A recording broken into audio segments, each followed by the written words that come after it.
Hello everybody, it's Claire back with another art journal video. So today I'm creating a cutout page in my craft journal. This is the Dina Wakley craft journal, which has got fantastically thick pages in which are perfect for creating cutouts. So these are some stencils from Megan Quinlan studio. You can get them on Etsy, and I am using these stencils. I'm kind of fitting them into the space that I've left on the page. I've drawn a border around the edge and I'm going to fit as many as I can. So at the minute what I'm doing is making sure that the ones around the outside are touching the edge somewhere, and obviously I need them all to be touching each other so that the page, when it's cut out, will hold together.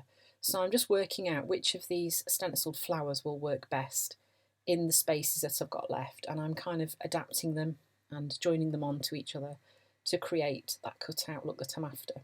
Then I'm using the Small Dilutions cutting mat underneath my page here, and my scalpel craft knife, and very carefully, obviously this is sped up, and just cutting out little bits at a time, taking my time, moving the book round so that I can get a better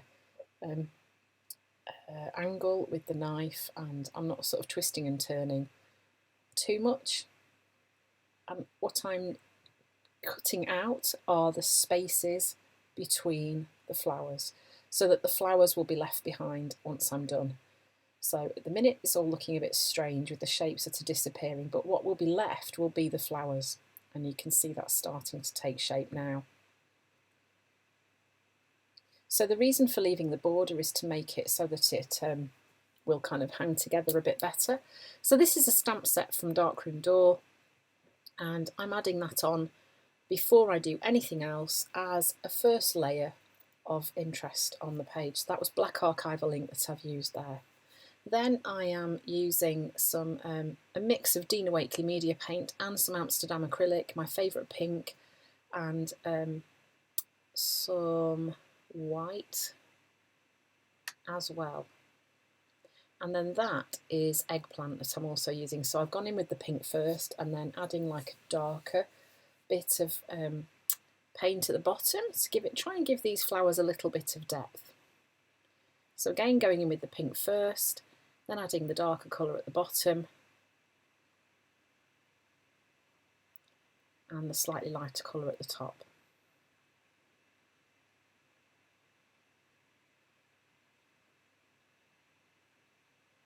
So you can see it gives them a bit more of a 3D effect. So I'm lining up the stencil with the cutout flower just so that I can get the colour in the right place, and just because it was a bit easier that way really. So following the same idea here, but instead I've gone in with like a lilac-y, I think actually that's turquoise at the bottom of the flower, just so that these flowers are different from the other ones.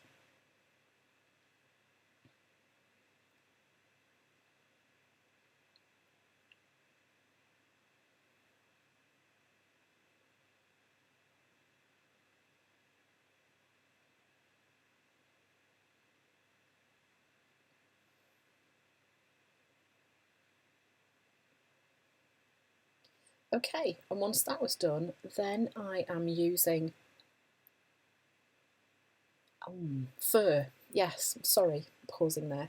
I'm using a fur, which is one of Dina's most recent colours, and I'm adding in the stalks, and I'm extending the stalks out onto the border as well, and it makes them feel a little bit more part of the journal page.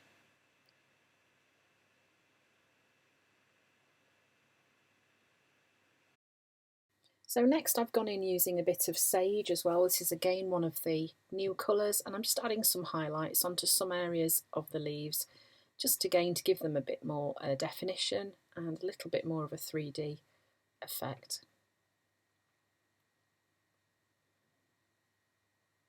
I'm not really concerned about being too technically correct here, so I'm just going with wherever I feel I want to put the colour. So then I'm using a black gel pen, and I'm just roughly outlining these flowers, going round the stalks and the flower head, and just adding some sketchy lines around the edges of there.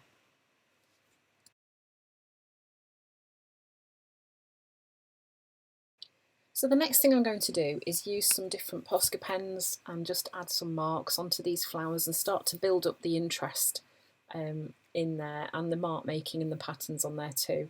So I've used 2 Posca pens, then I'm going in with the Signo Uniball in white and I'm adding some dots onto these flowers, and I'm just kind of building up the marks on there. So really this is where you can just kind of let loose and go for it and just have a bit of fun, enjoy making these flowers your own, adding some patterns and colours, more colours onto there. And there I'm just outlining some of those dots. I'm just having a bit of fun really. So once I was happy with that, I've also added some black dots I can see onto the centre of some of those flowers too. These are some rub-on quotes from Art by Marlene. I think they are from her Essential range, and I've cut one out that I'm going to add along the top of the page, on the top of the border. These are really good fun, and I love the letter sheets that come with these sets are really good too. So I'm just rubbing those on gently, peel it off carefully to make sure that I've actually got all the letters stuck down properly.